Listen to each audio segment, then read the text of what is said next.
கர்த்தருடைய நாமம் மயப்படுவதாக. யாத்ராகம புஸ்தகம் 16வது அதிகாரம் 28வது வசனம். யாத்ராகமம் 16:28. அப்பொழுது கர்த்தர் மோசேயை நோக்கி, என் கட்டளைகளையும் என் பிரமாணங்களையும் கைக்கொள்ள எந்த மட்டும் மனதில்லாதிருப்பீர்கள்? இது ஒருவேளை எனக்கு இந்த ரோலண்ட் எடுக்கிற அந்த டாப்பிக்கில் கொஞ்சம் ஒட்டிக்கிட்டு வரும். அவர் என்ன டாப்பிக்கில் எடுக்கிறாரு? எனக்கு நீங்கள் யாருமே சரியாக சொல்லலை.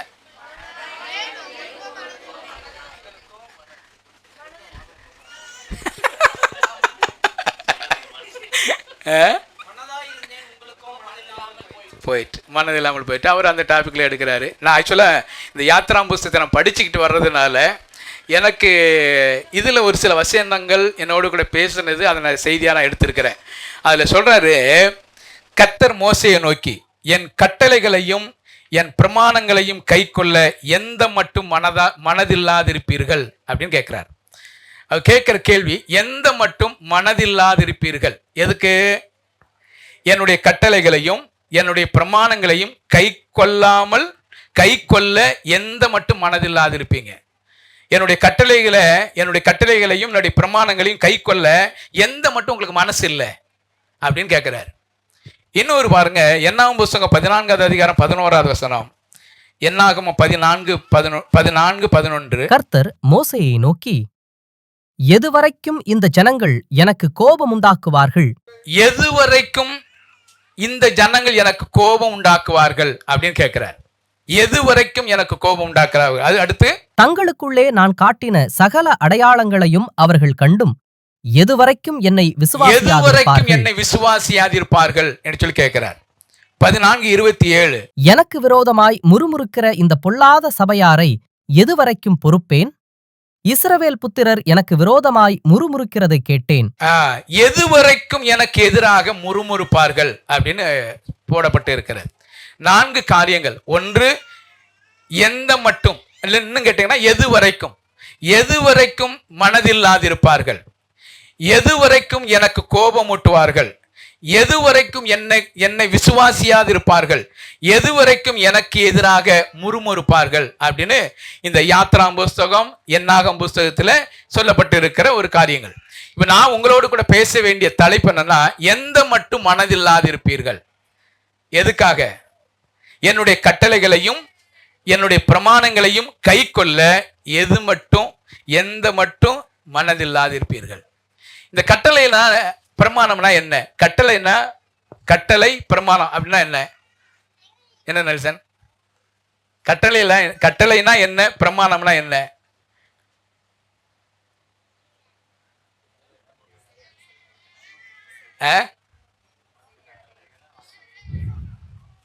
என்ன தம்பி, யாரையும் நம்ம சொல்றீங்க, சொல்ற மாதிரி தெரியுதான? புரியல.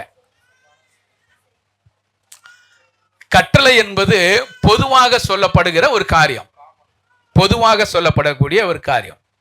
பிரமாணம் என்பது எப்படி செய்ய வேண்டும் என்கிற சொல்லுகிற ஒரு நியமம். அது எப்படி செய்யணும், எப்படி சொல்றது? சுருக்கமா நம்ம புரிஞ்சுக்கிற மாதிரி சொன்னா, எல்லோரும் சபைக்கு வர வேண்டும் என்பது என்னது? கட்டளை. எப்பொழுது வர வேண்டும் என்பது பிரமாணம். எல்லோரும் சபைக்கு வர வேண்டும் என்பது என்னது? கட்டளை. எப்போ வரணும்? 11 மணிக்கா? 9:30க்கா? 10:30க்கா? 9:45க்கா? 8:30க்கா? இல்லையா? கட்டளை என்பது எல்லோரும் சபைக்கு வர வேண்டும் என்பது கட்டளை. பிரமாணம் என்பது சரியாக 9 மணிக்கு என்ன செய்யணும்? வரணும். இன்னும் சொல்ல போனா ஜெய்சன் சொல்றது மாதிரி 8:30க்கே என்ன செய்யணும்? வரணும். இது பிரமாணம். அது எல்லோரும் கர்த்தரை ஆராதிக்க வேண்டும் என்பது கட்டளை. எப்படி ஆராதிக்கணும்? ஆண்டவர் நமக்கு கொடுத்திருக்கிற நேரத்தை பயன்படுத்தணும், சோத்திரம் செலுத்தணும், கர்த்தருடைய பாடுமானங்களை தியானிக்கணும், அவருக்காக பல விஷயங்களை செய்யணும். நீங்க பாருங்க, பொதுவான கட்டளை என்ன?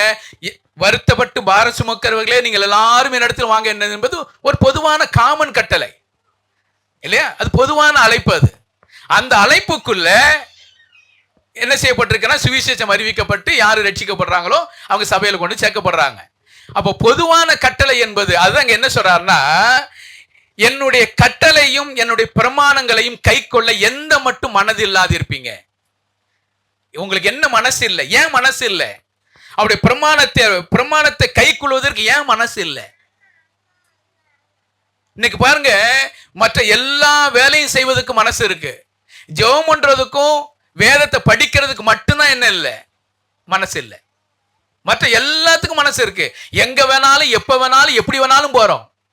ஆனா கர்த்தரை ஆராதிப்பதற்கும் கர்த்தரோடு கூட உறவாடுவதற்கும் வேத வசனத்தை படிப்பதற்கும் தேவ பிள்ளைகளோடு கூட ஐக்கியப்படுவதற்கு மட்டும் நமக்கு என்ன இல்லை? மனசு இல்லை. இல்லையா? இஸ்ரவேல் ஜனங்கள் பாருங்க, ஆண்டவர் செய்திருக்கிற செயல்களை பாருங்க. யாத்திராகமம் புத்தகம் 12வது அதிகாரம் 41வது வசனத்துல, யாத்திராகமம் 12:41, 430 வருஷம் முடிந்த அன்றை தினமே கர்த்தருடைய சேனைகள் எல்லாம் எகிப்து தேசத்திலிருந்து புறப்பட்டது. நான் இதுல போட்டிருக்கு, கர்த்தருடைய சேனைகள் என்று சொல்லப்பட்டிருக்கிறது. கர்த்தருடைய சேனைகள் யார? இஸ்ரவேல் ஜனங்களை சொல்றார். ஆண்டவர் சொல்றார் கர்த்தருடைய சேனைகள். 430 வருஷம் அடிமைகளாக இருந்த ஜனங்களை விடுவித்து வெளியில கொண்டு வரும் பொழுது கர்த்தருடைய சேனைகள் என்று சொல்லப்பட்டு இருக்கிறது. அப்படி என்று சொன்னால் தேவனுக்கு சொந்தமானவர்கள், ஒழுக்கமானவர்கள், தேவனை தளபதியாக கொண்ட ஜனங்கள். அது சும்மா சொல்ல முடியாது. சேனைய ஒரு சேனை என்பது ஒரு வரிசையாக ஒரு ஒழுங்காக வர வேண்டிய ஒரு காரியங்கள். ஆண்டவர் சொல்றார் தன்னுடைய ஜனங்களை குறித்து அவர் சொல்லும் பொழுது கர்த்தருடைய சேனை, கர்த்தருடைய சேனை என்று சொல்கிறார். நான் அதுக்கு எழுதி வச்சிருக்கிறேன், தேவனுக்கு சொந்தமானவர்கள், ஒழுக்கம் உள்ளவர்கள், தேவனே தளபதியாக கொண்டிருக்கிற ஜனங்கள். நீங்க பாருங்க, 1 கொரிந்தியர் 14:33 எப்படி வாசிக்கிறோம்?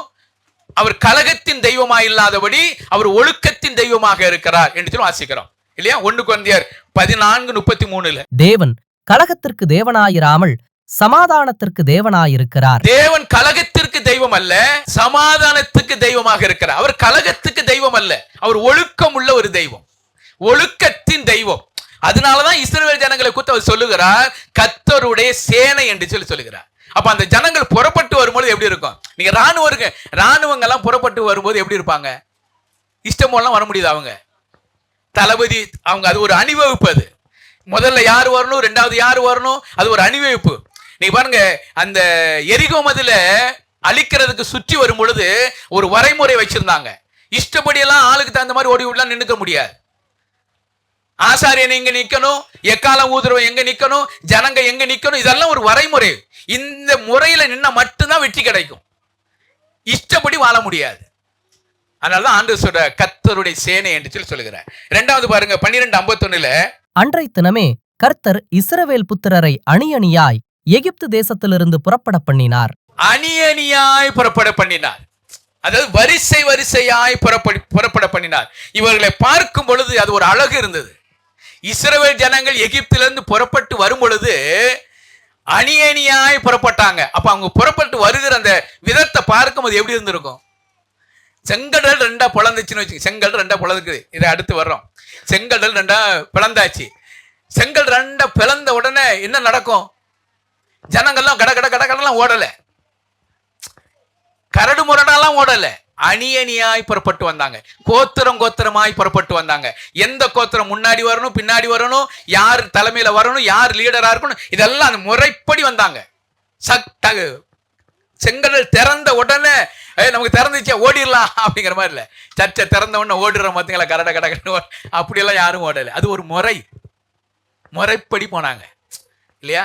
வாசிக்கிறான், அணியணியாய் புறப்பட பண்ணினார், வரிசையாய் புறப்பட பண்ணினார். நான் இப்படி எழுதி வச்சிருக்கிறேன். இவர்களை பார்க்கும் பொழுது அழகாக வந்தவர்கள். எகிப்திலிருந்து புறப்பட்டு வரும் பொழுது அவ்வளவு ஒரு அழகு. அது வரிசை அணியணியாய் வந்தாங்கன்னா அந்த பார்க்கும்போது எவ்வளவு கண்கொள்ளா காட்சியா இருந்திருக்கும். அணியணியாய் புறப்பட்டு வந்தாங்க. முதல்ல இப்படி நம்ம யோசிச்சு பார்ப்போமே, முதல்ல சின்ன பிள்ளைங்க, அப்புறம் வாலிபர்கள், அப்புறம் அதுக்கு அடுத்த வயசானவங்க, அப்படி போகும்போது எப்படி இருக்கும்? எவ்வளவு அழகா இருக்கும். அத மாதிரி தான் அங்க என்ன வாசிக்கிறோம், அணியணியாய் புறப்பட பண்ணினார். கர்த்தர் அணியணியாய் புறப்பட பண்ணினார். பாருங்க 13வது அதிகாரம் 22வது வசனத்துல, பகலிலே மேகஸ்தம்பமும் இரவிலே அக்கினி ஸ்தம்பமும் ஜனங்களிடத்திலிருந்து விலகிப் போகவில்லை. மேகஸ்தம்பமும் அக்கினி ஸ்தம்பமும் ஜனங்களிடத்திலிருந்து விலகி போகவில்லை என்று சொல்லி வாசிக்கிறோம். அது விலகி போகல. தேவனுடைய பிரசன்னம் அவர்களோடு கூட இருந்தது. நான் உங்களோடு கூட இருக்கிறேன் என்பதை வெளிப்படுத்தின ஒரு ஆண்டவர். எகிப்திலிருந்து அவர்களை கொண்டு வரும் பொழுது மேகஸ்தம்பமும் அக்கினி ஸ்தம்பமும் அவருக்கு நிழலாகவே இருந்தது, அவர்களோடு கூட இருந்தது. 40 வருஷம் அவங்களை விட்டு என்ன செய்யல, விலகவே இல்லை. இஸ்ரவேல் ஜனங்கள் எகிப்திலிருந்து கானான் தேசத்தை அடையிற வரைக்கும் தேவன் அவர்களோடு கூட இருந்தார், பாதுகாப்பாக இருந்தார். பகலிலே மேகஸ்தம்பம், இரவிலே அக்கினி ஸ்தம்பம், அவர்களை விட்டு விலகல. அப்படின்னா என்ன அர்த்தம்னா, தேவனுடைய வல்லமை அவர்களை விட்டு விலகி போகவே இல்லை. தேவனுடைய பிரசன்னத்தை அனுபவித்த தேவ ஜனங்கள், தேவன் அவர்களோடு கூட இருந்தார், அது விலகி போகல. தேவனுடைய பிரசன்னத்தை அனுபவிக்கிற ஒரு ஜனங்கள். அது எவ்வளவு ஒரு ஆச்சரியமான ஜனங்கள் இல்லையா? அப்ப 3 காரியங்கள். 1, தேவனுடைய செயல், ஆண்டவருடைய செயல் என்னன்னா, அவர்களை கர்த்தருடைய சேனை என்று சொல்லி ஆண்டவர் அழைத்தார். 2வது, அவர்களை அணி அணியாய் புறப்பட பண்ணினார். 3வது, அவருடைய பிரசன்னம் அவர்களோடு கூட என்ன செய்தது, இருந்தது. அவளை விட்டு விலகவே இல்லை, அவளை விட்டு விலகவே இல்லை என்று சொல்லி வாசிக்கிறோம். 14வது அதிகாரம் 10-12 வரைக்கும். பார்வோன் சமீபித்து வருகிற போது இஸ்ரவேல் புத்திரர் தங்கள் கண்களை ஏறெடுத்து பார்த்து எகிப்தியர் தங்களுக்கு பின்னே வருகிறதைக் கண்டு மிகவும் பயந்தார்கள். அப்பொழுது இஸ்ரவேல் புத்திரர் கர்த்தரை நோக்கி கூப்பிட்டார்கள். அன்றியும் அவர்கள் மோசேயை நோக்கி, எகிப்திலே பிரேத குழிகள் இல்லை என்றா வனாந்தரத்திலே சாகும்படிக்கு எங்களை கொண்டு வந்தீர்? நீர் எங்களை எகிப்திலிருந்து புறப்பட பண்ணினதினால் எங்களுக்கு இப்படி செய்தது என்ன? நாங்கள் எகிப்திலே இருக்கும்போது நாங்கள் எகிப்தியருக்கு வேலை செய்ய எங்களை சும்மா விட்டு விடும் என்று சொன்னோம் அல்லவா? நாங்கள் வனாந்தரத்திலே சாகிறதை பார்க்கிலும் எகிப்தியருக்கு வேலை செய்கிறது எங்களுக்கு நலமா இருக்குமே என்றார்கள். இந்த அடுத்த தலைப்பு பாத்தீங்கன்னா, செங்கடலுக்கு முன்பதாக இஸ்ரவேலர்கள். செங்கடலுக்கு முன்பதாக இஸ்ரவேலர்கள். இப்ப செங்கடலுக்கு வந்தாச்சு. சுமார் ஒரு வாரம் தான் இருக்கும். அந்த எகிப்திலிருந்து வெளியே வந்த வாரங்கள் சுமார் ஒரு வாரம் இருக்கும். ஒரு வாரத்துக்கு அப்புறம் செங்கடலுக்கு முன்னாடி வந்தாச்சு. இப்ப செங்கடலுக்கு முன்னாடி நிக்கிறாங்க. செங்கடலுக்கு முன்பதாக நிற்கும் பொழுது அங்க என்ன வாசிக்கிறோம்? 10வது வசனத்துல, மிகவும் பயந்தார்கள் என்று வாசிக்கிறோம். எங்க பார்த்து? பார்வோன் சமீபித்து வருகிற போது இஸ்ரவேல் புத்திரர் தங்கள் கண்களை ஏறெடுத்து பார்த்து எகிப்திய தங்களுக்கு பின்னே வருகிறதை கண்டு மிகவும் பயந்தார்கள் என்று வாசிக்கிறோம். மிகவும் பயம்.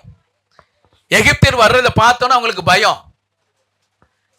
அவர்களுக்கு பயம் வந்த உடனே, நான் அப்படி சொல்லுவேன், ஒரு மனிதனுக்கு பயம் வருமானா விசுவாசம் குறைந்து போயிடும். பயம் விசுவாசத்தை குறைத்து விடும். நீங்க என்னைக்கு பயப்படுறீங்களோ கடவுளை நம்ப முடியாது. பயம் விசுவாசத்தை குறைத்திடும். 2வது, பயம் தேவன் செய்ததை மறக்க செய்திடும்.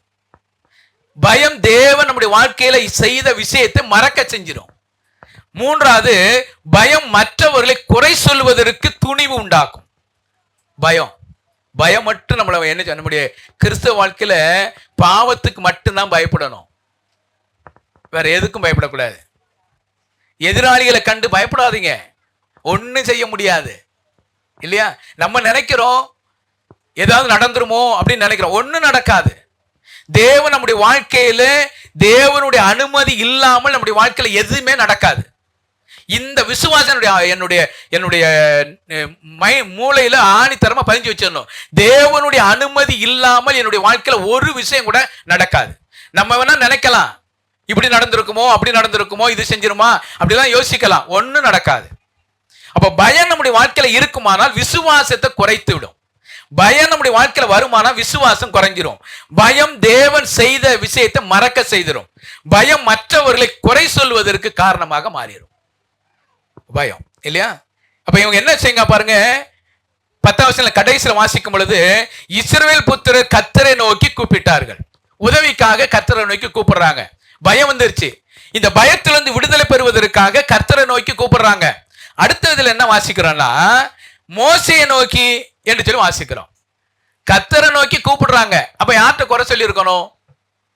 ஆண்டவர்கிட்ட சொல்லி இருக்கணும். ஆண்டவரே, எங்களுக்கு அப்படிலாம் இல்லைலாம், இப்படிலாம் இருந்துச்சு, ஏன் இப்படி பண்ணீங்க அப்படின்னு கேட்டிருக்கணும். ஆனா ஆண்டவர்கிட்ட குறை சொல்லல, ஆண்டவரை குற்றப்படுத்தல. யாரை குற்றப்படுத்துறாங்க? மோசேயை குற்றப்படுத்துறாங்க.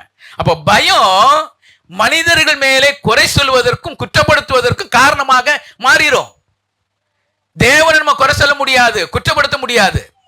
மனுஷனை குறை சொல்வதற்கும் குற்றப்படுத்துவதற்கும் காரணமாக மாறிடும். அப்ப இவற்றை என்ன சொல்றாங்க பாருங்க, 11வது வசனத்துல மோசேயை நோக்கி என்ன சொல்றாங்க? எங்களுக்கு இப்படி செய்தது என்ன அப்படின்னு கேட்கிறாங்க. அப்படித்தானே கேட்கிறாங்க. என்ன பார்க்கிறோம்? நீர் எங்களை எகிப்திலிருந்து புறப்பட பண்ணினதினால் எங்களுக்கு இப்படி செய்தது என்ன? எங்களுக்கு இப்படி செய்தது என்ன? ஏன் எங்களுக்கு இப்படி செஞ்சீங்க? அங்க எங்களுக்கு பிரேத குழி இல்லையா? நாங்க செத்தா எங்களை அங்க அடக்கம் பண்ணிட மாட்டாங்களா? வனாந்தரத்துல சாகும்படி எங்களை ஏன் இப்படி கொண்டு வந்தீங்க? எங்களுக்கு ஏன் இப்படி செஞ்சீங்க? மோசே செய்தாரா? யோசனை பண்ணி பாருங்க. ஜனங்களுடைய நிலை அப்படிதான் இல்லையா? பயம் வந்துட்டுனாலே, பயம் வந்தாலே மற்றவர்கள் மேல ஏதோ ஒரு விஷயத்த சொல்லணுங்கிற எண்ணம் உருவாயிடுச்சு. அப்ப என்ன சொல்ற? எங்களுக்கு ஏன் இப்படி செஞ்சீங்க? நான் இப்படி எழுதி வச்சிருக்கிறேன், தேவன் ஒருபோதும் இப்படி செய்ய மாட்டார். இந்த நிலையை மாற்றி தம்முடைய வல்லமையை காண்பிப்பார் என்பதை புரிந்து கொள்ளணும். தேவன் நம்முடைய வாழ்க்கையில உங்களை கொண்டு போய் சாகடிக்கணுங்கிறதுக்காக அல்ல தேவன் கொண்டுட்டு வந்தது. தேவன் கொண்டுட்டு வந்ததனுடைய நோக்கமே தன்னுடைய வல்லமை என்ன செய்யணும்? உங்களுக்கு காண்பிக்கணும். நான் யார் என்பதை புரிந்து கொள்ளணும். நீங்க இல்ல, ஜனங்கள் அங்க கேட்டாங்க இல்லையா, அவர் யார் என்று சொல்லி கேட்டாங்க. அவர் யார் என்பதை ஜனங்கள் புரிந்து கொள்ளணும். ஜனங்கள் புரிந்து கொள்ள வேண்டும் என்பதற்காகவே தேவன் கொண்டு வர காரியங்கள் இல்லையா? அப்போ எங்களை ஏன் சாகும்படி கொண்டு வந்தீங்க அப்படின்னு கேட்கிறாங்க. 2வது கேள்வி என்ன கேட்கிறாங்க? 12வது வசனத்துல, நாங்கள் எகிப்திலே இருக்கும்போது நாங்கள் எகிப்தியருக்கு வேலை செய்ய எங்களை சும்மா விட்டு விடும் என்று சொன்னோம் அல்லவா? நாங்கள் எங்களை சும்மா விட்டு விடும் என்று சொன்னாங்களா? நாங்க எகிப்துல நாங்க வேலை செய்யறது நல்லா இருக்குப்பா, நாங்க நல்லா தான் இருக்கிறோம், எங்களை விட்டுரு அப்படின்னு சொன்னாங்களா? அப்படி சொல்லவே இல்லை. பயம் பாருங்க, பயம் வந்த உடனே என்ன பேசுறோம், எதை பேசுறோம் அப்படின்னு தெரியவே இல்லை. நம்மளும் பாருங்க, பயத்துல என்ன வேணாலும் பேசிடுவோம், எதை வேணாலும் சொல்லிடுவோம். சொன்னதுக்கு அப்புறம் தான் இது சொன்னது தப்பா ரைட்டான்னு தெரியும். இவங்க அப்படி சொல்லவே இல்லை. நீங்க பாருங்க 2வது அதிகாரம் 23, 24, 2வது அதிகாரம் 23, 24. சில காலம் சென்ற பின் எகிப்தின் ராஜா மரித்தான். இஸ்ரவேல் புத்திரர் அடிமைத்தனத்தினால் தவித்து முறையிட்டுக் கொண்டிருந்தார்கள். அவர்கள் அடிமைத்தனத்திலிருந்து முறையிடும் சத்தம் தேவ சந்நிதியில் எட்டினது. தேவனுடைய சந்நிதியில எட்டினது. அவங்க என்ன செஞ்சாங்க? தவித்து முறையிட்டு கொண்டிருந்தாங்க. என்ன? நாங்க கஷ்டப்படுறோம், எங்களை எப்படியாவது இருந்து விடுதலை பண்ணுங்க. இதெல்லாம் அவங்க அழுது தவித்து முறையிட்டு கொண்டிருந்ததை கர்த்தர் கேட்டு கொண்டிருந்தார். அவங்க அழுதாங்க, தவித்தாங்க, எப்படியாவது எங்களுக்கு இதுல இருந்து விடுதலை பெறணும். ஆனா இவங்க இங்க என்ன சொல்றாங்க? நான் சும்மா விட்டுருப்பா, எனக்கு எதையா தொந்தரவு பண்ணி, நாங்க வார்டில் வேலை செஞ்சுக்கிட்டு இருக்கோம், விட்டுருங்க அப்படின்னு சொன்னோன்னு சொல்றாங்க இல்லையா? மோசேனுடைய மனசை புரிஞ்சு வச்சு, மோசேனுடைய நிலையை நீங்க கொஞ்சம் யோசனை பண்ணி பாருங்களேன். மோசேட்ட போய் சொல்றாங்க, ஏன்பா எனக்கு என்ன எதுக்கு என்ன கொண்டு வந்தீங்க? என்னை சாகடிக்கவா கொண்டு வந்தீங்க?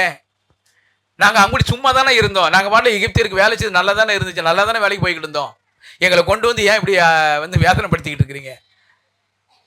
மோசேனுடைய மனநிலை எப்படி இருக்கும் யோசனை பண்ணி பாருங்க. ஆனா மோசே அப்படி உண்மையிலே ரொம்ப கஷ்டமான ஒரு காரியம். அவங்க சொல்றாரு, அவங்க அழுதாங்க, அவங்க வந்து தவித்து முறையிட்டு கொண்டு இருந்தாங்க, எப்படியாவது எங்களை இருந்து விடுதலை கொடுத்துருங்க, நான் எகிப்தில இருந்து எங்களுக்கு எப்படியாவது விடுதலை கொடுத்துருங்க என்று சொல்லி முறையிட்டாங்க, அழுதாங்க. ஆண்டவருடைய விண்ணப்பத்தை கேட்டுதான் மோசே அங்க அனுப்புகிறார். மோசே அனுப்பி நீ அவங்களை எப்படியாவது நினைச்சு கொண்டுட்டு வா அப்படின்னு சொல்ற. அப்ப ஒண்ணு புரிஞ்சு கொள்ளணும், நம்முடைய பயத்தினாலையும் கோபத்தினாலையும் தேவன் கொடுத்த விடுதலையை விட பழைய வாழ்க்கை நமக்கு பாதுகாப்பாக இருக்கிறதுன்னு சொல்லி நினைக்க கூடாது. திரும்ப நான் சொல்றேன் பாருங்க, பயத்தினாலையும் கோபத்தினாலையும் தேவன் எனக்கு கொடுத்திருக்கிற விடுதலையை விட பழைய வாழ்க்கை எனக்கு நல்லதா இருக்குன்னு சொல்லி நினைச்சிடக்கூடாது. நிறைய குடும்பத்தில் சொல்றோமா இல்லையா? உன்னை கட்டினதோட எனக்கு அன்னைக்கே ஏற்கனவே ஒரு மாப்பிள்ளை வந்தாரு, அவரை கட்டி இருந்தவனா நல்லா இருந்திருப்பேன், உன்னை கட்டினதுனால தான் எனக்கு இவ்வளவு பிரச்சனை. நான் எனக்கு அன்னைக்கே சொன்னாங்க, அதெல்லாம் நினைக்க கூடாது. அன்னைக்கு சொன்னாங்க இன்னைக்கு சொன்னாங்களா நினைக்க கூடாது. இன்னைக்கு ஆண்டவர் நமக்கு நல்ல ஒரு குடும்ப வாழ்க்கைக்கு அமைச்சு கொடுத்துருக்கிறாரா, அதை பார்க்கணும். பழச நினைக்காதீங்க இல்லையா? கோபத்தினாலையும் பயத்தினாலையும் கோபத்தினாலையும் தேவன் எனக்கு கொடுத்திருக்கிற விடுதலையை விட பழைய வாழ்க்கை எனக்கு மேலானதுன்னு நினைச்சிருக்க கூடாது. எனக்கு இன்னைக்கு கொடுத்திருக்கிற இந்த வாழ்க்கை எனக்கு சிறப்பானது. ஆண்டவர் எனக்கு கொடுத்திருக்கிற இந்த விடுதலை எனக்கு சிறப்பானது. பழச நினைக்க கூடாது. அதுதான் எனக்கு, அதுல எப்படி இருந்தோ நமக்கு தான் தெரியும். என்ன கேட்டீங்கன்னா, நான் ரட்சிக்கப்படுறதுக்கு முன்னாடி எப்படி வாழ்ந்தோம்னு எனக்கு தான் தெரியும். அந்த ரட்சிக்கப்படுறதுக்கு முன்னாடி என்னுடைய வாழ்க்கை எவ்வளவு சீரா, எவ்வளவு அசிங்கமா இருந்தது, அவமானமா இருந்தது. எனக்கு மாத்திரம் இல்ல, என்னை சார்ந்தவர்களுக்கு அவ்வளவு வேதனையா இருந்தது. இன்னைக்கு நான் ரட்சிக்கப்பட்டிருக்கிறேன், என்னுடைய பிள்ளைய மாறி இருக்கிறேன். இன்னைக்கு என்னுடைய வாழ்க்கை சமாதானம், சந்தோஷமா இருக்கிறது.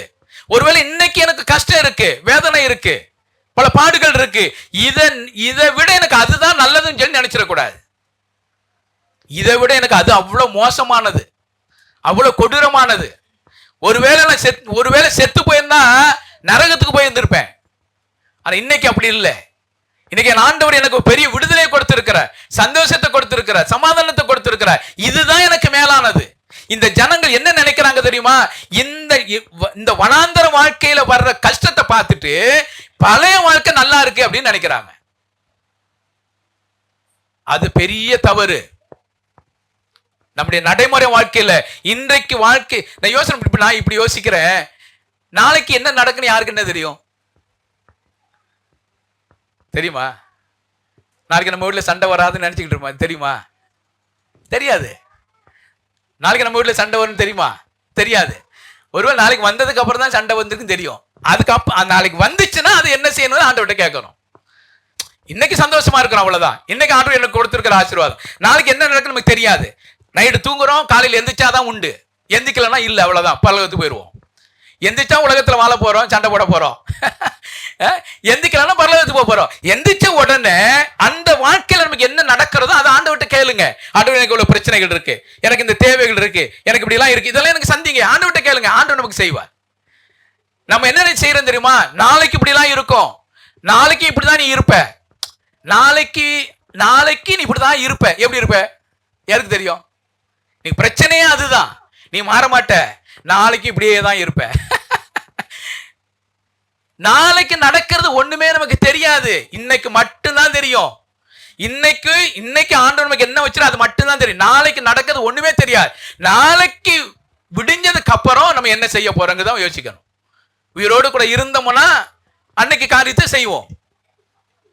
அப்ப நம்ம அந்தந்த காலங்கள், அந்தந்த நாட்கள் வரும்போது தான் என்னுடைய வாழ்க்கை முன்னேறி போய்கிட்டே இருக்கணும். முன்னேறி போகிறது தான் என்னுடைய குறிக்கோளா இருக்கணுமே ஒழிய பிரச்சனைகளை கண்டு பின்னோக்கி போயிடக்கூடாது. என்னுடைய வாழ்க்கையை அழிச்சிரும். அப்ப இங்க என்ன வாசிக்கிறோம்னா, பயத்தினாலையும் கோபத்தினாலையும் தேவன் கொடுத்திருக்கிற விடுதலையை விட எனக்கு பழைய வாழ்க்கை நல்லதுன்னு சொல்லி சொல்லக்கூடாது. அது பெரிய தவறான ஒரு காரியம். இரண்டாவது காரியம் பாருங்க, சூர் வனாந்தரத்தில் மாறா அப்படின்னு தலைப்பு. இரண்டாவது காரியம் 15வது அதிகாரம் 22 - 25 வரைக்கும். பின்பு மோசே இஸ்ரவேல் ஜனங்களை சிவந்த சமுத்திரத்திலிருந்து பிரயாணப்படுத்தினான். அவர்கள் சூர் வனாந்தரத்துக்கு புறப்பட்டு போய் 3 நாள் வனாந்தரத்தில் தண்ணீர் கிடையாமல் நடந்தார்கள். அவர்கள் மாராவிலே வந்தபோது மாராவின் தண்ணீர் கசப்பாயிருந்ததினால் அதை குடிக்க அவர்களுக்கு கூடாதிருந்தது. அதனால் அவ்விடத்துக்கு மாரா என்று பேரிடப்பட்டது. அப்பொழுது ஜனங்கள் மோசேக்கு விரோதமாய் முறுமுறுத்து, என்னத்தை குடிப்போம் என்றார்கள். மோசே கர்த்தரை நோக்கி கூப்பிட்டான். அப்பொழுது கர்த்தர் மோசேக்கு ஒரு மரத்தை காண்பித்தார். அதை அவன் தண்ணீரில் போட்டவுடனே அது மதுரமான தண்ணீராயிற்று. போதும். இப்ப என்ன வாசிக்கிறோம்? சூர் வனாந்தரத்துக்கு வந்தாச்சு. அங்கிருந்து ஒரு 3 நாள் பயணத்துக்கு வந்துட்டாங்க. அந்த ஒரு 10 நாள் தான், மொத்தமே ஒரு 10 நாள் தான் வந்தது. இப்ப சூர் வனாந்தரத்துக்கு வந்துட்டாங்க. சூர் வனாந்தரத்துக்கு வரும் பொழுது அங்க ரொம்ப தாகம், பயங்கர தாகம் எடுக்குது. தண்ணீர் இருக்கு, ஆனா தண்ணி எப்படி இல்லை, அவங்களுக்கு டேஸ்டா இல்லை, கசப்பா இருக்கு. தண்ணி இருக்கு, ஆனா தண்ணி கசப்பா இருக்கு. தண்ணி கசப்பா இருந்த உடனே இவங்க நேர போய் மோசைட்ட போய் முறையிடுறாங்க. என்ன முறையிடுறாங்க? ஜனங்கள் மோசைக்கு விரோதமாக முறுமுறுத்து என்னத்தை குடிப்போம் அப்படின்னு கேட்கிறாங்க. உண்மையிலே நீங்க படிச்சு பாருங்க. 15வது அதிகாரம் 1 நீங்க 15 1 21வது அதிகாரம் வரைக்கும் நீங்க படிச்சு பார்த்தீங்கன்னா ஆண்டவர் என்ன செய்யறாங்க? துதிக்கிறாங்க இல்லையா? நீங்க பாருங்க 21வது வசனத்தை வாசிங்களேன். மிரியாம் அவர்களுக்கு பிரதிவசனமாக, கர்த்தரை பாடுங்கள், அவர் மகிமையாய் வெற்றி சிறந்தார். குதிரையையும் குதிரை வீரனையும் கடலிலே தள்ளினார் என்று பாடினாள். குதிரையும் குதிரை வீரனையும் கடலிலே தள்ளினார் என்று பாடினாள். மோசே பாடினார். 1ஆம் வசனத்துல மோசே பாடினார், ஜனங்கள் பாடினாங்க, ஆரோன் பாடினாரு, மிரியாம் பாடினாங்க, ஜனங்கள் எல்லாரும் பாடினாங்க. தெய்வத்தை, தேவனை துதித்து பாடுறாங்க. ஏன்? செங்கல் 2ஆ பிளந்துச்சு. செங்கடலை பிளந்து எல்லாம் வெளியே வந்துட்டாங்க. ஆண்டவர் பெரிய அற்புதத்தை செய்தாருன்னு சொல்லி ஜனங்கள் எல்லாம் பாடுறாங்க, துதிக்கிறாங்க. துதிச்சு அடுத்த நிமிஷம் அடுத்த ஸ்டெப் வைக்கும் பொழுது தண்ணீர் வந்துச்சு. ஆனா தண்ணி கசப்பா இருந்தது. தண்ணீர் இருக்கு, கசப்பா இருக்கு. யோசனை பண்ணி பாருங்க. கர்த்தரை துதிக்கிறாங்க, துதித்த ஜனங்கள் இங்க தண்ணீரை பார்த்த உடனே கசப்பு, உடனே முறுமுறுப்பு. அப்புறம் எந்த அளவுக்கு அந்த ஜனங்க இருந்துப்பாங்க. ஒரு பக்கம் துதிக்கிறாங்க, ஒரு பக்கம் என்ன செய்றாங்க? முறுமுறுக்கிறாங்க. இதுதான் கிறிஸ்தவ வாழ்க்கையை நம்ம நினைச்சுக்கிட்டு இருக்கிறோம். மேடு பள்ளம் இருக்கத்தான் செய்யும். தேவனை துதிங்க, தேவனை ஆராதிங்க. தேவனை ஆராதிக்கும் பொழுது ஒருவேளை உங்களுடைய வாழ்க்கையில கசப்பான சூழ்நிலை வந்தா கூட அதை ஏற்றுக்கொள்ளுங்க. அதை கசப்புன்னு சொல்லி முறுமுறுக்காதீங்க. நான் இப்படிதான் இப்படி சொல்லுவேன். ஏன் ஆண்டவர் அந்த கசப்பை அனுபவிச்சாரு? துதிச்சாங்க இல்லையா? ஏன் அதை அனுமதிச்சாரு? ஒரு நோக்கம் இருக்கும். அதை அனுமதிக்கிறது ஒரு நோக்கம் இருக்கும். ஏன் அந்த கசப்பை அனுபவிக்கணும்? அந்த கசப்புல நீங்க யாருன்னு சொல்லி அப்பதான் புரிஞ்சுக்கொள்ள முடியும். அந்த பிரச்சனை வந்தாதான் நீங்க யாருன்னு தெரியும். பிரச்சனை வராம இருக்கிற வரைக்கும் பெஞ்சமின் யாருன்னே தெரியாது. எனக்கும் பெஞ்சமினுக்கு பிரச்சனை வந்தாதான் பெஞ்சமின் யாரு, ஞானராஜ் யாருன்னு தெரியும். அது வரைக்கும் என்ன செய்யாது? தெரியவே தெரியாது. உண்மை தானே? பிரச்சனை வந்தாதான் தெரியும். ஆண்டவர் அதைத்தான் அனுமதிக்கிறார். இவ்வளவு நாள் துதிச்சே இல்லப்பா, நல்லா பாடுனீங்கல்ல, நல்லா பாடுனீங்க, துதிச்சிங்க, குதிரை வீரனை அழிச்சவர சோத்திரம்லாம் நல்லா துதித்து நல்லா பாடுனீங்க. இப்போ ஒரு பிரச்சனை உள்ள அனுப்புற, நீ யாருன்னு பார்ப்போம். தண்ணீர், அந்த தண்ணீர் கசப்பா இருந்தது, அவ்வளவுதான். மோசையிட்ட முறையிடுறதை விட ஆண்டவரை துதிச்சாங்கல்ல, நேரம் ஆண்டவர்கிட்ட போய் கேட்க வேண்டியது, ஆண்டவரே இந்த தண்ணி கசப்பா இருக்கு, இந்த தண்ணியை மாத்துங்க, எங்களுக்கு ரொம்ப தாகம் எடுக்க ஆண்டவரே, தண்ணியை மாத்துங்க. கேட்டா ஆண்டவர் கொடுக்க மாட்டாரா? முறுமுறுத்தாதான் ஆண்டவர் கொடுப்பாரா? இது என்ன பழக்கம் தெரியல. குறை சொன்னாதான் ஆண்டவர் கொடுப்பாரா? குற்றப்படுத்தினாதான் செய்வாரா?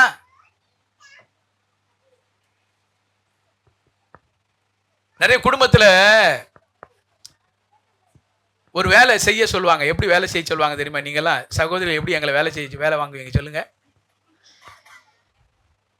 சொல்லுங்க. அப்படித்தானே போறாது. எடுத்து வச்சான்னா என்ன? எடுத்து வச்சாதான் என்ன?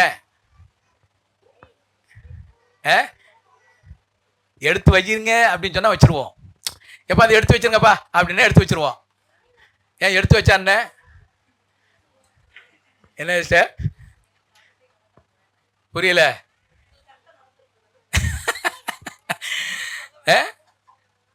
ஒரு சில வீட்டில் கரெக்டாக நடக்கும், ஒரு சில வீட்டில் கரெக்டாக நடக்கல.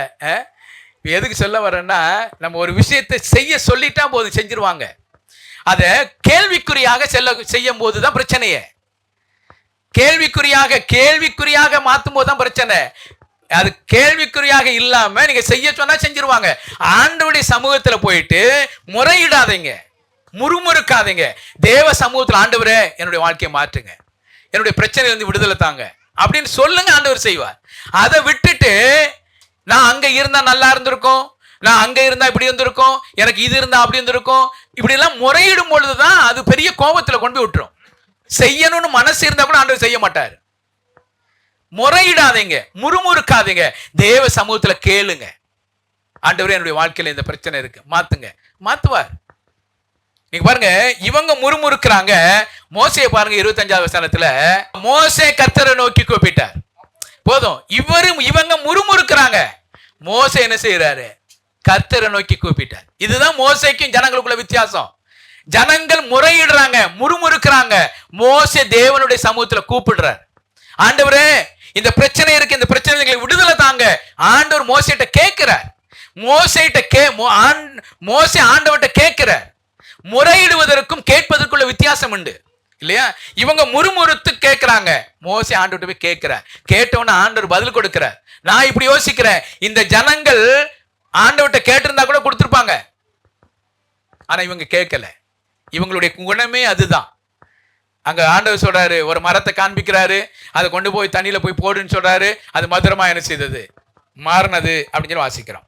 அப்ப நம்முடைய நிலை மாறணும்னு சொன்னா தேவ சமூகத்துல நிக்கணும். என்னுடைய வாழ்க்கை மதுரமாக மாறணும்னு சொன்னா முறையிடுவதை பதில முறுமுறுக்கிறதை தவிர தேவ சமூகத்துல போய் நிக்கணும். தேவ சமூகத்துல நாம் கேட்போமானால் அது எவ்வளவு பெரிய கசப்பா இருக்கிற வாழ்க்கையா இருந்தா கூட மதுரமாக மாறும். ஒரு இனிப்புள்ள ஒரு வாழ்க்கை வாழணும்னு சொன்னா, மதுரமான ஒரு வாழ்க்கை வாழணும்னா, கசப்புகள் என்னுடைய வாழ்க்கையில இருந்து தீரணும்னு சொன்னா ஒரே வழி தேவ சமூகத்துல போய் நிக்கணும். தேவ சமூகத்துல நின்னாதான் கசப்புகள் போகும். தேவ சமூகத்துல இருந்தாதான் வைராக்கியங்கள் போகும். தேவ சமூகத்துல இருந்தாதான் முறுமுறுப்புகள் போகும். தேவ சமூகத்துல இருந்தாதான் முறையீடுதெல்லாம் போகும். தேவ சமூகத்துல நின்னா மதுரமாக நம்முடைய வாழ்க்கை மாறும், இனிப்பா இருக்கும். என்னுடைய வாழ்க்கை எல்லாருக்கும் சந்தோஷமா இருக்கும். நம்ம எப்படி இருக்கிறோம் இல்லையா? யோசனை பண்ணி பார்ப்போம். அப்போ சூர் வனாந்தரத்துல நடந்த விஷயம் என்ன? அவங்க என்ன செய்த முறையிட்டாங்க அப்படின்னு பார்க்கிறோம். நான் இப்படி எழுதி வச்சிருக்கிறேன். பெரிய அற்புதம் நடந்தது. செய்ய முடியாத கண்டிராத பெரிய காரியங்கள் தேவன் செய்தார். ஆனா அவங்களுக்கு என்ன இல்லை? விசுவாசம் இல்லை இல்லையா? பெரிய அற்புதம் நடந்தது. இதுக்கு முன்னாடி அவங்க பார்த்ததே கிடையாது. பார்க்க முடியாத பெரிய அற்புதம் நடந்தது. ஆனா அவங்களுக்கு என்ன இல்லை? விசுவாசம் இல்லை. நம்முடைய வாழ்க்கையில் அதுதான். நம்முடைய பின்னாடி வாழ்க்கை திரும்பி பாருங்க, எவ்வளவு அற்புதம் ஆண்டவர் செஞ்சிருக்கிறார். இன்னைக்கு நம்ம இப்படி நிக்கிறதே பெரிய அற்புதம் தான் இல்லையா? ஆண்டவர் நிக்க வச்சிருக்கிறார், பெரிய காரியங்களை செய்திருக்கிறார். நாம் நினைத்து பார்ப்பதற்கு மேலாக கூட நம்முடைய வாழ்க்கையில பெரிய காரியங்களை செய்திருக்கிறார். இன்னும் நம்ம என்ன செய்ய மாட்டேன்றோம்? விசுவாசிக்க மாட்டேங்கிறோம், நம்ப மாட்டேன்றோம். இந்த இஸ்ரவேல் ஜனங்களுக்கு பெரிய அற்புதம் நடந்தது. செய்ய முடியாத கண்டிராத பெரிய காரியங்களை தேவன் செய்தார்.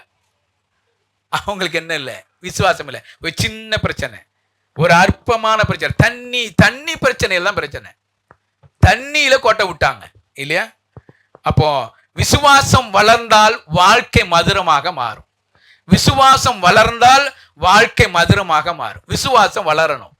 கிறிஸ்துவ வாழ்க்கை என்பது விசுவாசம் வளர்ந்து கொண்டே இருக்கணும்.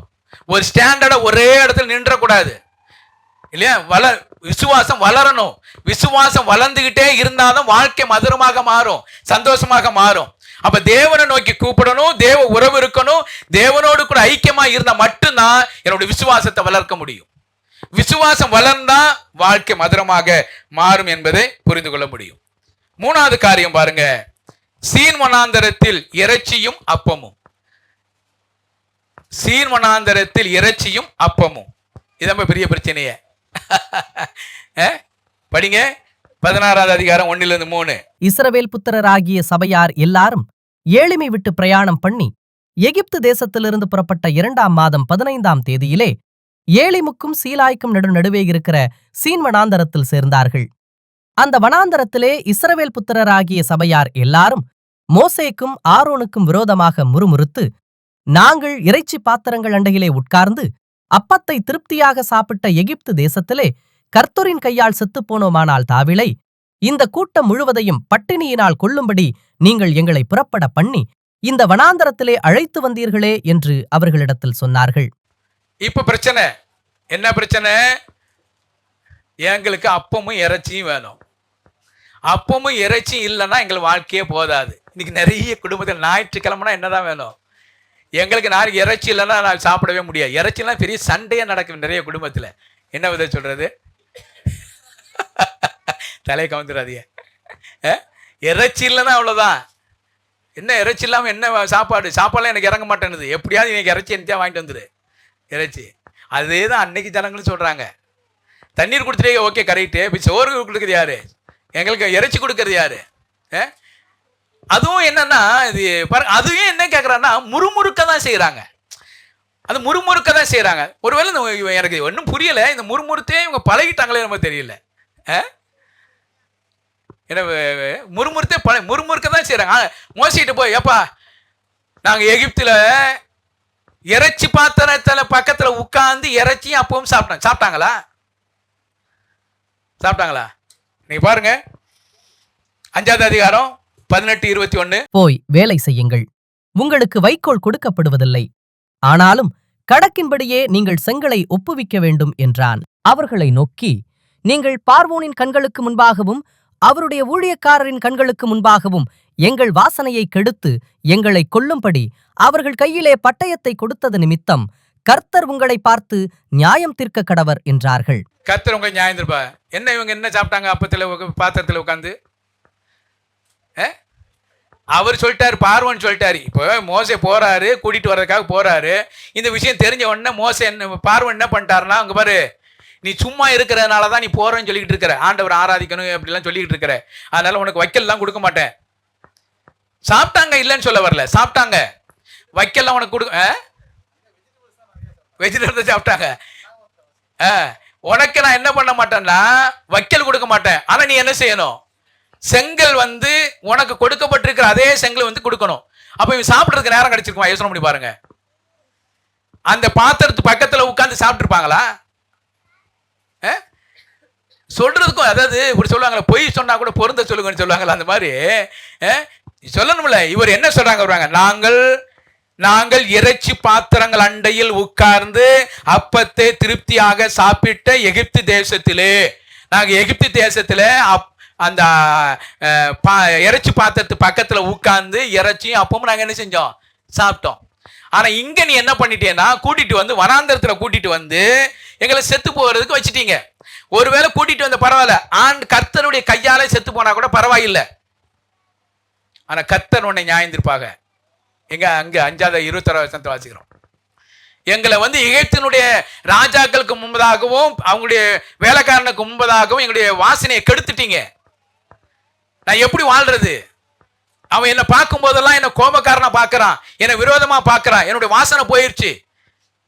கர்த்தர் உங்களை நியாயம் தீர்ப்பாராக என்று சொல்லி மோசையே ஜனங்கள் சொல்றாங்க. ஆனா இங்க என்ன சொல்றாங்க? நாங்க திருப்தியா சாப்பிட்டோம். சாப்பிட்டாங்க, இல்லைன்னு இல்லை, சாப்பிட்டாங்க. இவங்க நினைக்கிற மாதிரி சாப்பாடுலாம் சாப்பிடல.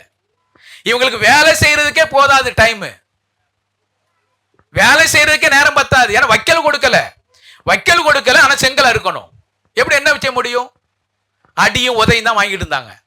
அவங்க சொல்றாங்க, எங்களுக்கு இறைச்சியும் அப்பமும் நாங்க எகிப்தில சாப்பிட்டோம், நீங்க கொண்டு கொடுக்கல.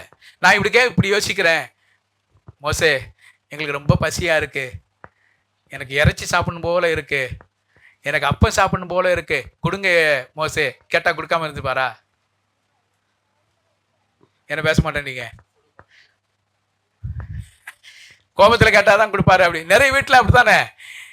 சில வீட்டுல கோபப்பட்டு இப்படி மிரட்டி வாங்கினாதான் அது நடக்கும். ஒரு சில வீட்டுல அன்பா சொன்னா கிடைக்கும், ஒரு சில வீட்டுல அரட்டி சொன்னாதான் கிடைக்கும். என்ன வித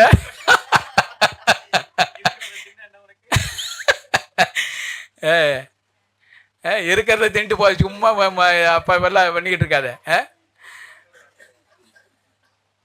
ஒரு சில வீட்டுல மாசம் ஃபர்ஸ்ட் 1வது வாரம் 2வது வாரம்னா இறைச்சி இருக்கும், 3வது 4வது வாரம்லாம் இறைச்சி இருக்காது, ஒரே இறைச்சலா தான் இருக்கும்.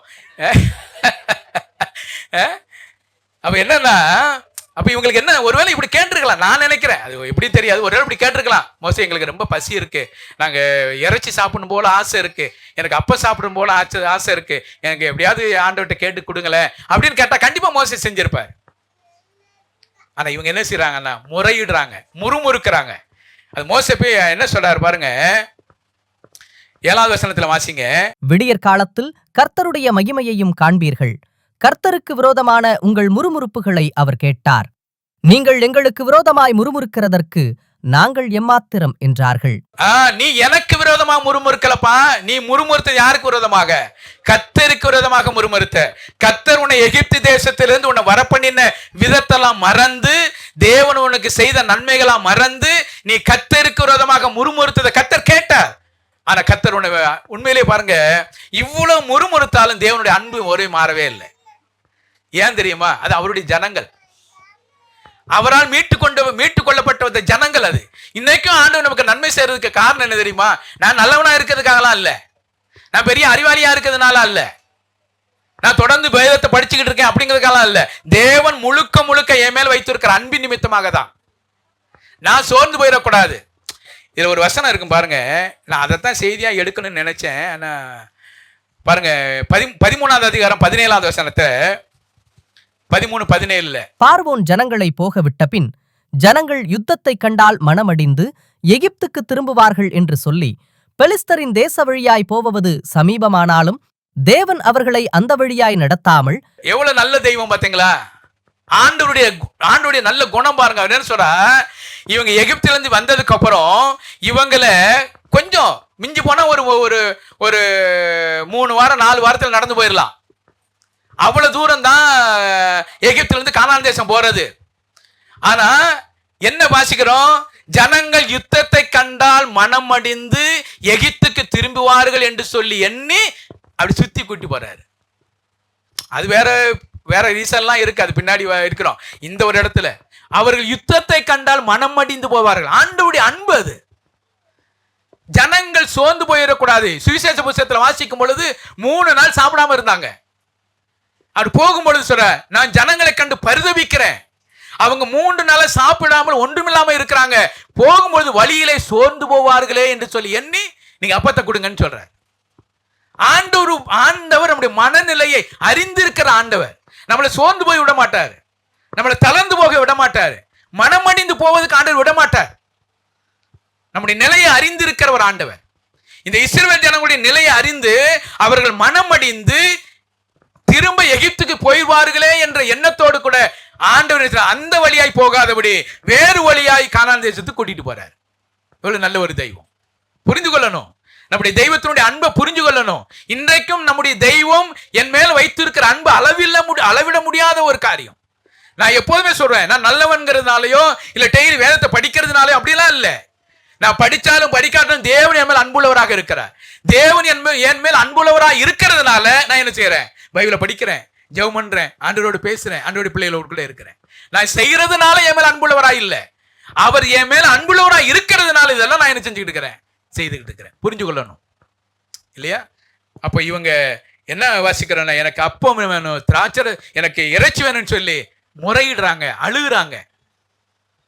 ஆண்டு கொடுத்தாரா இல்லையா? பாருங்க 12வது வசனத்துல, இஸ்ரவேல் புத்திரரின் முறுமுறுப்புகளை கேட்டிருக்கிறேன். நீ அவர்களோட பேசி, நீங்கள் சாயங்காலத்தில் இறைச்சியை புசித்து விடியற்காலத்தில் அப்பத்தால் திருப்தியாகி நான் உங்கள் தேவனாகிய கர்த்தர் என்பதை அறிந்து கொள்வீர்கள் என்று சொல் என்றார். சாயங்காலத்துல இறைச்சி உனக்கு கொடுப்பேன், காலையில உனக்கு என்ன செய்வேன்? அப்பத்தை கொடுப்பேன் அப்படின்னு சொல்றார். அப்ப இந்த அப்பம் என்ன? வானத்திலிருந்து கொடுக்கிற ஒரு அப்பம். நீங்க 31வது வசனத்தை வாசிங்க.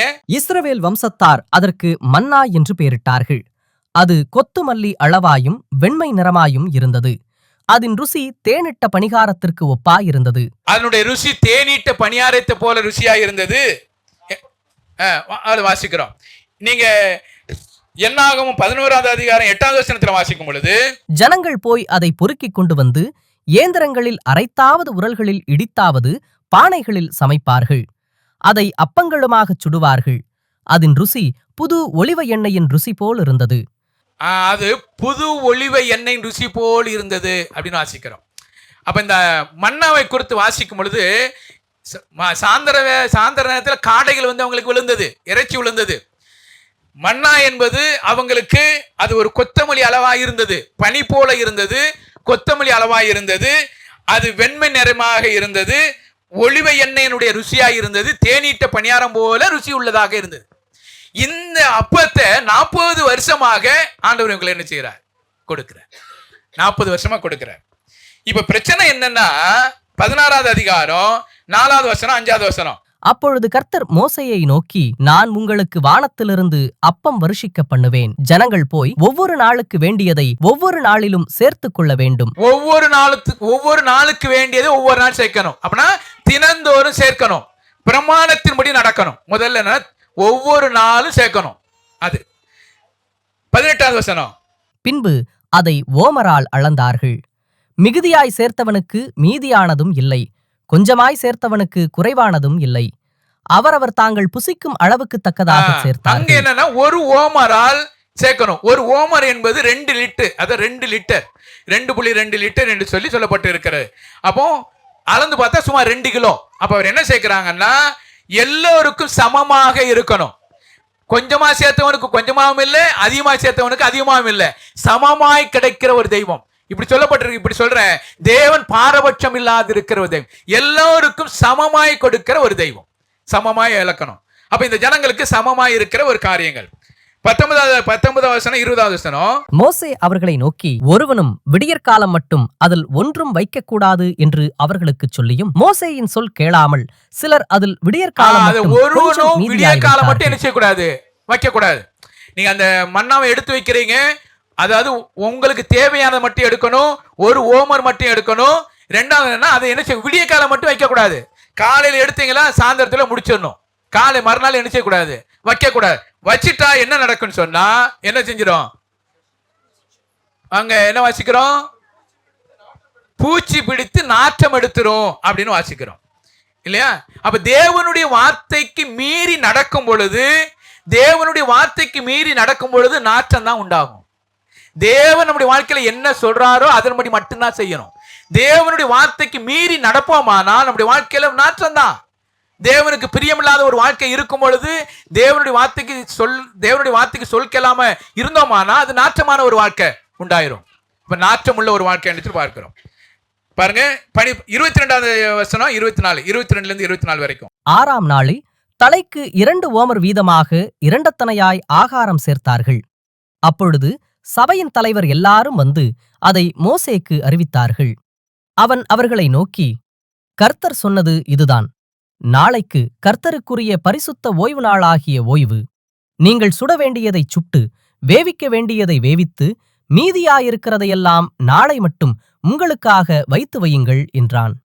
மோசே கட்டளையிட்டபடியே அதை மறுநாள் வரைக்கும் வைத்து வைத்தார்கள். அப்பொழுது அது நாரவும் இல்லை, அதிலே பூச்சி பிடிக்கவும் இல்லை. இங்க என்னவா இருக்கிறோம், நீங்க அடுத்த நாள் ஓய்வு நாளா இருக்கிறதுனால ஓய்வு நாளுக்கு முன்னாடி நீங்க என்ன செய்ய, ரெட்டத்தனையா சேர்த்து வைங்க.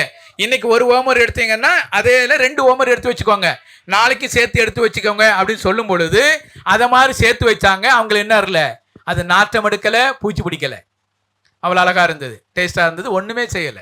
அப்படின்னா என்ன அர்த்தம்னா, அங்க மேல என்ன வாசிக்கிறோம், நீங்க சேர்த்து வைக்காதீங்க, சேர்த்து வைத்தா அது பூச்சி பிடிச்சிடும் சொன்னாரு.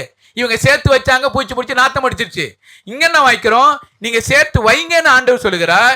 சேர்த்து வைங்கன்னு சொல்லும் பொழுது அங்க பூச்சியும் முடிக்கல, நாற்றமும் எடுக்கல, அது ருசியுள்ள ஒரு பதார்த்தமாக இருந்தது என்று சொல்லி படிக்கிறோம். அப்போ ஆண்டவர் என்ன சொல்றாருன்னா, ஓய்வு நாளுக்காக முந்தின நாளை என்ன செய்யுங்க, சேர்த்து வைங்க அப்படின்னு சொல்றாரு. இன்னைக்கும் அதைத்தான் நான் சொல்லுவேன். ஞாயிற்றுக்கிழமைக்காக ஆயத்த நாளாக சனிக்கிழமை எல்லாமே ஆயத்தம் பண்ணி வைங்க. நான் எப்போதும் திரும்ப சொல்றேன், அதுதான். ஞாயிற்றுக்கிழமையில தான் எதையுமே செய்யாதீங்க. முத நாளே என்ன செய்யுங்க, ஞாயிற்றுக்கிழமை முத நாள் சனிக்கிழமை எல்லா வேலையும் செஞ்சு முடிங்க.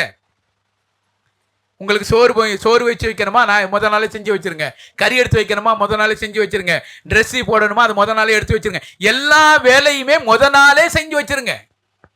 ஞாயிற்றுக்கிழமை பதறாதீங்க. இன்னைக்கு நிறைய சமயத்துல ஞாயிற்றுக்கிழமை பதட்டம் உண்டாகுது. எந்த ட்ரெஸ் போடுறது, என்ன சாப்பிடுறது, என்ன செய்யறது, மத்தியானத்துக்கு என்ன பண்றது, சாயந்தரத்துக்கு என்ன பண்றது, அவங்க வருவாங்களே இவங்க வருவாங்களே, இதெல்லாம் நினைக்காதீங்க. இதெல்லாம் சனிக்கிழமையே செஞ்சு முடிச்சிருங்க. எல்லா ஞாயிற்றுக்கிழமை தான் காலையில் எழுந்ததுல இருந்துதான் இதே பிரச்சனை தான். என்ன பண்றது, என்ன ட்ரெஸ் போடுறது, என்ன பண்றது, அதனாலதான் பிரச்சனையே. நீ ஆண்டவர் ஆராதிக்க முடியாது, உள்ள வந்து நிம்மதி ஆண்டவர் ஆராதிக்க முடியாது. ஆண்டவர் அதைத்தாங்க சொல்லிக் கொடுக்கிறார். ஓய்வு நாளுக்கு வரும் பொழுது ஓய்வு நாளுக்கு முன்னாடியே நீங்க என்ன, உங்களுக்கு தேவையானதை சேர்த்து வச்சிருங்க. ஓய்வு நாளுக்குள்ளதான் நீங்க சேர்த்து வைங்க, நீங்க பிரச்சனை இல்லாம இருக்க முடியும். நான் ஏற்கனவே உங்களுக்கு சொல்லி இருக்கிறேன், இப்பவும் நான் அதை ஞாபகப்படுத்துறேன். எனக்கு தெரிஞ்ச அந்த சகோதரன் ஆட்டோ ஓட்டுனாரு, இப்ப ஊழியத்தில் இருக்கிறார். ஆட்டோ ஓட்டுகிற சகோதரன் முதல் நாள் ஞாயிற்றுக்கிழமைக்கு உண்டான எல்லா விஷயத்தையுமே சனிக்கிழமை சொல்லிடுவார். அவர் சொல்லுவாரு, நான் கூட சொல்லுவேன், ஞாயிற்றுக்கிழமை சர்ச்சு முடிஞ்சிட்டு போய் ஆட்டோவை ஓட்டுங்க. 8:30 10:30 மணிக்கு சர்ச்சு முடிஞ்சிடும், 11 மணிக்கு ஆகும். 11 மணிலேருந்து 2 மணி வரைக்கும் ஆட்டோ ஓட்டுங்க, அது ஒரு 200 ரூபாய் கிடைக்குமே அப்படின்னு சொல்லும்போது அவர் சொல்லுவார், என்ன சொல்லுவார் தெரியுமா, எனக்கு நான் சனிக்கிழமையே கொடுத்துட்டாருன்னு சொல்லுவார். ஒருவேளை சனிக்கிழமை கிடைக்கலன்னா அவர் சொல்லுவாரு, எனக்கு திங்கக்கிழமை கொடுப்பாருன்னு சொல்லுவார். திங்கக்கிழமை எனக்கு கொடுப்பாரு. இன்னைக்குரிய நாள் கர்த்தருக்குரிய நாள். இந்த ஆட்டோவை சண்டே ஸ்கூலுக்கும் விசுவாசிகளை கொண்டு சபையில இருந்து விசுவாசிகளை அங்க விடுறது இங்க விடுறது, இந்த வேலை இதுக்கு மட்டும்தான் என்னுடைய ஆட்டோ, வாடகை ஆட்டோ. இது எனக்கு இன்னைக்கு சபைக்குரியதுக்கு மட்டும்தான், வேற எந்த வேலையும் செய்ய மாட்டேன். அதுதான் கிறிஸ்தவ வாழ்க்கை. இன்னைக்கு நம்ம என்ன செய்யணும், ஞாயிற்றுக்கிழமை தான் எல்லா வேலையும் வச்சுக்கிறது, ஞாயிற்றுக்கிழமை தான்.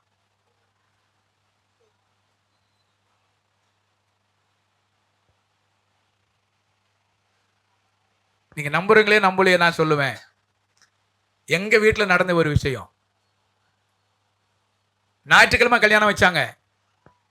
இப்ப சமயமா நான் சொல்றது, நான் போகல, நான் போகவே இல்லை. பேச மாட்டாங்க, எங்க உறவு தான், பேச மாட்டாங்க. நான் சொன்னேன், நீங்க பேசாட்டினா கூட எனக்கு பரவாயில்ல.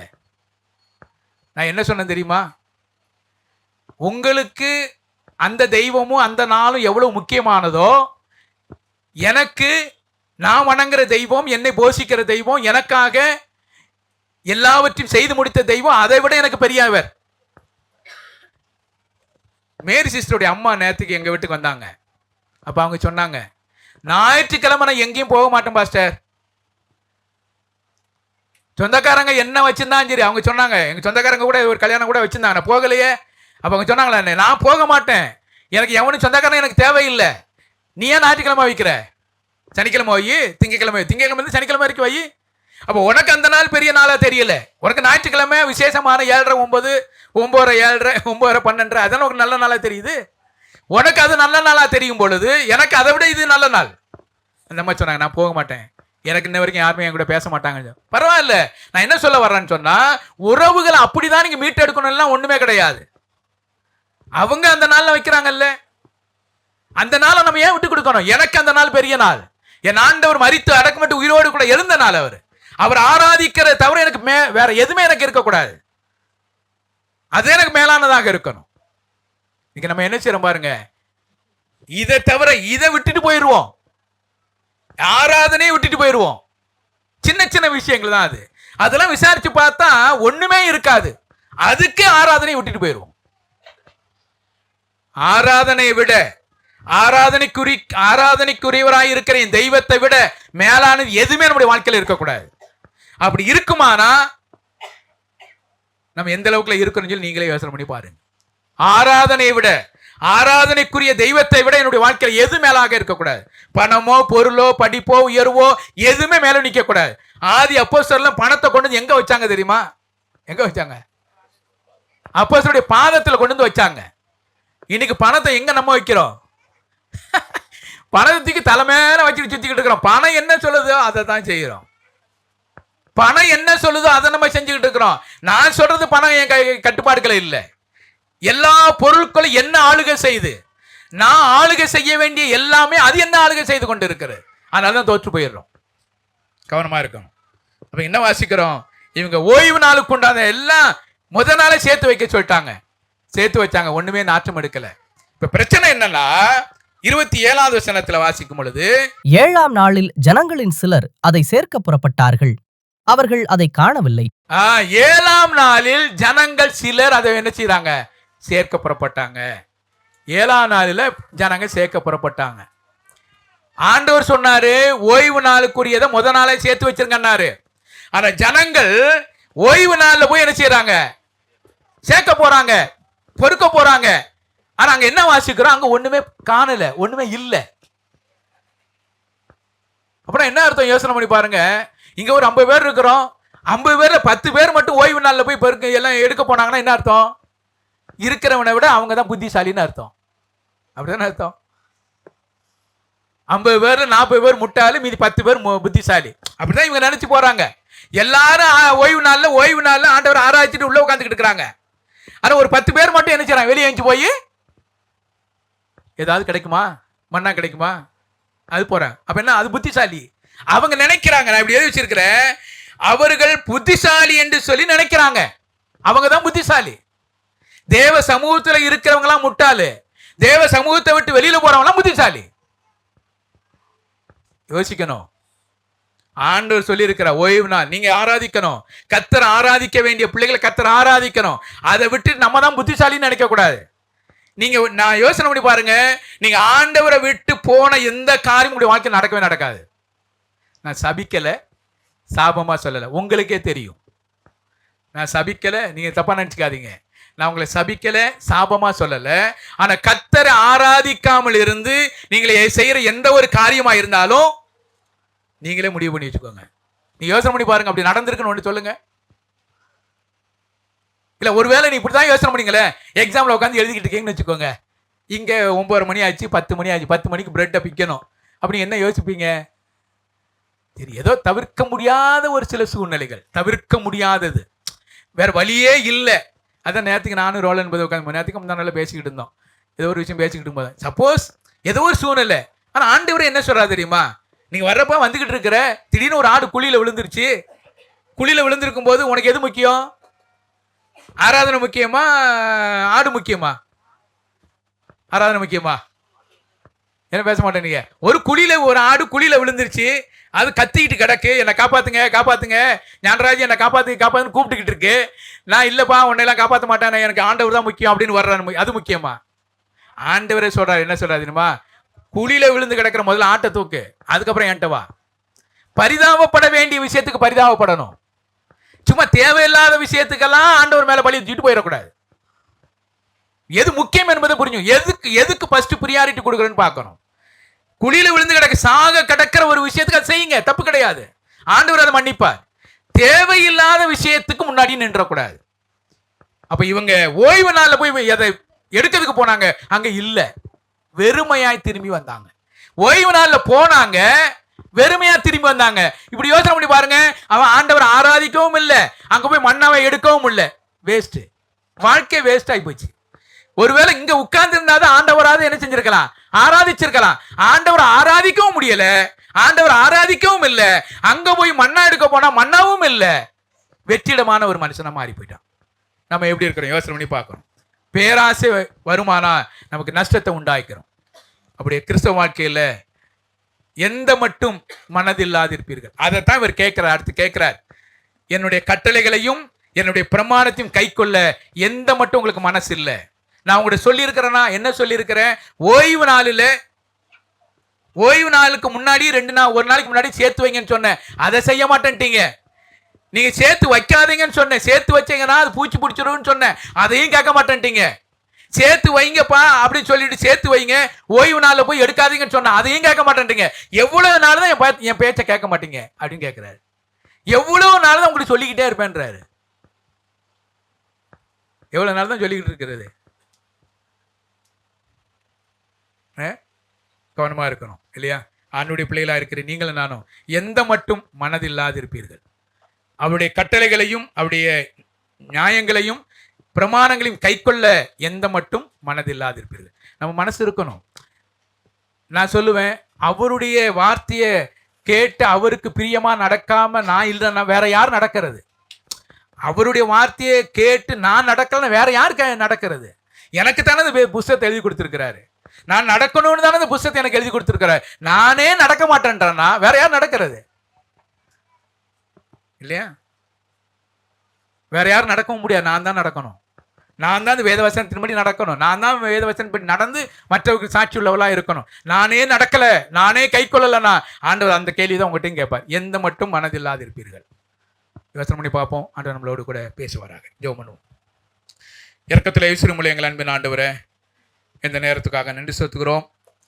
எங்களோடு கூட பேசினதற்காக நன்றி செலுத்துகிறோம்.